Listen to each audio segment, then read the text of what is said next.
Bayangkan anak Anda bertanya pada Anda 10 tahun dari sekarang. Ayah, kenapa hidup kita sesulit ini? Kenapa aku tidak bisa punya kesempatan yang sama seperti teman-temanku? Apa yang akan Anda katakan? Apakah Anda akan menjawab bahwa Anda terlalu sibuk menemaninya bermain sehingga lupa membangun fondasi ekonominya? Apakah Anda pikir jawaban itu akan menghibur hatinya saat dia ditolak kerja karena kalah koneksi? Mari kita berhenti membohongi diri sendiri dengan narasi manis yang menenangkan namun menghancurkan. Antara mencari uang dan menemani anak, mana yang lebih penting? Jawabannya jelas, dingin, dan tidak bisa ditawar. Mencari uang adalah nomor satu, dan mutlak nomor satu. Jangan percaya pada dongeng bahwa sekedar kebersamaan bisa memberikan anak masa kecil yang bahagia. Kebahagiaan tanpa keamanan finansial hanyalah ilusi yang rapuh. Saat anak Anda sakit dan butuh perawatan terbaik, apakah kehadiran Anda di samping tempat tidurnya bisa membayar tagihan rumah sakit? Saat anak Anda memiliki bakat luar biasa yang perlu diasah, apakah pelukan Anda bisa membayar biaya pelatih internasional? Kebersamaan tanpa dukungan ekonomi seringkali hanyalah cara orang tua untuk menutupi rasa bersalah atas ketidakmampuan mereka. Jangan biarkan kebersamaan itu menjadi racun yang membuai anak Anda dalam kenyamanan palsu, hanya untuk kemudian membiarkannya dihantam kenyataan dunia yang brutal saat dia dewasa nanti. Mari kita bicara tentang kebenaran yang paling tidak enak didengar di dunia ini. Privilege orang tua adalah segalanya. Dunia ini bukan lapangan bermain yang rata. Orang tua adalah garis start bagi setiap anak. Jika Anda memiliki kekuatan ekonomi, Anda sedang menaruh anak Anda di lintasan lari yang mulus dengan angin yang mendukungnya dari belakang. Tapi, jika Anda miskin, Anda tidak hanya menaruhnya di garis start yang jauh di belakang. Anda sedang memaksanya mulai dari dalam selokan. Dia harus menghabiskan separuh hidupnya hanya untuk memanjat keluar dari selokan itu, sementara anak orang kaya sudah berlari menjauh menuju kesuksesan. Apakah Anda tega melihat darah daging Anda sendiri kelelahan sebelum kompetisi yang sebenarnya dimulai? Banyak orang bertanya, kenapa anak si A begitu berani, sementara anak saya begitu minder? Jawabannya seringkali bukan soal karakter, tapi soal cadangan saldo di bank orang tuanya. Kepercayaan diri siapapun, termasuk anak-anak, bersumber dari kekuatan ekonomi. Uang adalah obat paling ampuh untuk menyembuhkan rasa minder. Seorang anak yang tahu ayahnya mampu akan melangkah dengan kepala tegak. Dia tahu dia punya hak untuk gagal karena ada jaring pengaman di bawahnya. Sebaliknya, jika Anda tidak mampu, anak Anda akan menjadi sangat lemah secara mental. Dia akan takut mengambil risiko, takut mencoba hal baru, karena dia tahu satu kesalahan kecil saja bisa membuat keluarganya hancur. Berhenti berharap pada keadilan dan kesetaraan. Itu semua bohong. Dunia tidak pernah adil dan tidak akan pernah adil. Keadilan hanyalah konsep yang dijual kepada mereka yang lemah agar mereka tidak memberontak.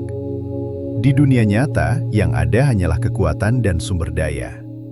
Tugas Anda bukan untuk mengubah dunia menjadi adil, tapi untuk memastikan anak Anda memiliki cukup kekuatan untuk bertahan di dunia yang tidak adil ini. Selama hidup, tolong jangan drama. Jangan habiskan waktu mengeluh tentang nasib. Jika masih ada waktu dan tenaga, bekerjalah sekeras mungkin untuk mencari uang. Uang memang bukan segalanya, tapi di dunia ini, uang adalah alat pertahanan diri yang paling efektif. Mari kita bicara tentang apa yang terjadi pada otak anak yang tumbuh dalam kekurangan. Dalam dunia psikologi, ada yang disebut dengan scarcity mindset, pola pikir kelangkaan. Saat seorang anak tumbuh melihat orang tuanya selalu pusing karena tagihan, melihat ibunya menangis karena uang belanja habis, atau mendengar ayahnya selalu berkata, "Kita tidak mampu." Otak anak tersebut akan terkunci dalam mode bertahan hidup. Mode bertahan hidup ini adalah racun. Anak tersebut tidak akan pernah bisa berpikir tentang visi besar, tentang inovasi, atau tentang mengubah dunia. Pikirannya akan terjajah oleh ketakutan akan hari esok. Inilah alasan mengapa mencari uang itu nomor satu. Anda mencari uang bukan untuk menjadi sombong, tapi untuk memberikan anak Anda ketenangan mental.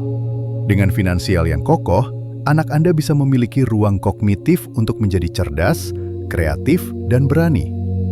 Tanpa uang, Anda sedang membiarkan otak anak Anda layu sebelum berkembang karena beban stres yang seharusnya tidak dia tanggung. Sekolah mengajarkan anak Anda untuk menjadi pintar, tapi dunia nyata mengajarkan siapa yang Anda kenal jauh lebih penting daripada apa yang Anda tahu. Mari kita jujur lagi. Siapa yang akan mendapatkan posisi direktur lebih cepat? Anak jenius dari keluarga miskin yang tidak punya siapa-siapa, atau anak dengan kemampuan rata-rata tapi ayahnya adalah kolega pemilik perusahaan? Jangan marah pada kenyataan ini. Gunakan kemarahan itu sebagai bahan bakar untuk mencari uang dan membangun koneksi. Kekuatan ekonomi orang tua bukan hanya soal saldo bank, tapi soal lingkaran pergaulan. Saat Anda bekerja keras mencari uang, Anda sebenarnya sedang membeli tiket masuk ke lingkaran elit untuk anak Anda. Anda sedang membangun jembatan agar saat dia lulus nanti, dia tidak perlu mengantre di job fair bersama ribuan orang lainnya. Dia cukup melangkah di atas jembatan yang sudah ayahnya bangun dengan keringat dan darah. Jika Anda gagal membangun jembatan itu, jangan salahkan dunia jika anak Anda terjepit dalam antrean kemiskinan yang panjang. Sekarang, ubahlah cara pandang Anda terhadap keluarga. Berhentilah melihat keluarga hanya sebagai unit emosional. Lihatlah keluarga Anda sebagai sebuah korporasi generasi. Anda adalah CEO saat ini. Tugas seorang CEO bukan hanya memastikan karyawan, yaitu anak-anak Anda, merasa senang hari ini. Tugas Anda adalah memastikan korporasi ini tetap eksis dan semakin kuat 100 tahun dari sekarang. Setiap rupiah yang Anda hasilkan adalah modal saham untuk cucu-cucu Anda. Jika Anda hanya fokus pada menemani anak tanpa memikirkan pertumbuhan aset, Anda sedang memimpin korporasi menuju kebangkrutan. Semesta finansial tidak mengenal rasa kasihan pada bisnis yang gagal, begitu juga pada keluarga yang gagal mengelola ekonomi. Investasi generasi adalah tentang pengorbanan. Mungkin Anda kehilangan beberapa momen ulang tahun karena harus bekerja di luar kota. Mungkin Anda kehilangan waktu bersantai. Tapi itu adalah harga yang pantas untuk memastikan bahwa nama belakang keluarga Anda akan dihormati, bukan dikasihani. Video ini mungkin terdengar kasar, mungkin terdengar sangat materialistis. Tapi tanyakan pada diri Anda sendiri, lebih baik mendengar kebenaran yang menyakitkan sekarang atau melihat anak Anda menderita nantinya karena Anda terlalu lembek pada diri sendiri. Jangan drama. Jangan biarkan air mata kelelahan hari ini menghentikan Anda. Karena di dunia ini hanya ada dua jenis orang tua. Mereka yang menjadi tangga bagi anaknya untuk naik ke puncak, atau mereka yang menjadi beban yang menarik anaknya jatuh ke dasar. Tentukan pilihan Anda sekarang, karena garis start anak Anda sudah mulai ditentukan sejak detik ini. Bekerjalah, cari uang, dan jadilah alasan mengapa anak Anda bisa berkata, "Terima kasih ayah, karena kau tidak hanya menemaniku, tapi juga membebaskanku." Kita sudah sampai di ujung diskusi ini, tapi perjalanan Anda baru saja dimulai.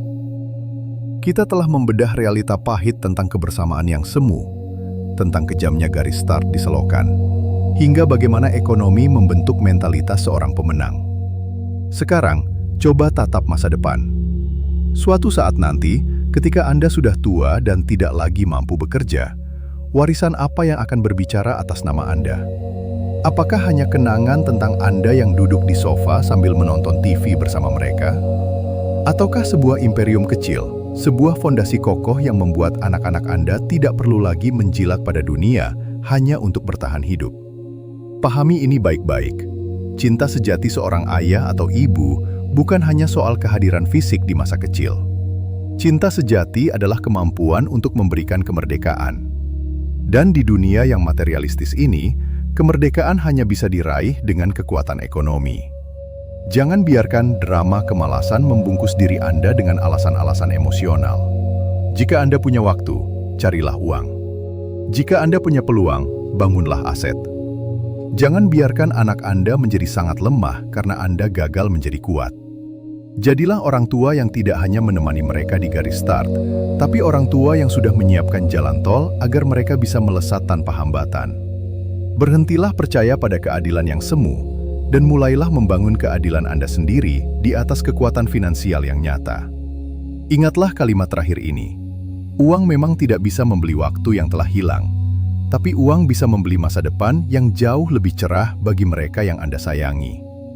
Jangan sampai anakmu memulai dari selokan saat kamu punya kesempatan untuk menempatkan mereka di puncak. Pilihan ada di tanganmu. Selesaikan dramamu, mulailah perjuanganmu. Karena warisanmu bukan tentang apa yang kamu katakan, tapi tentang apa yang kamu tinggalkan.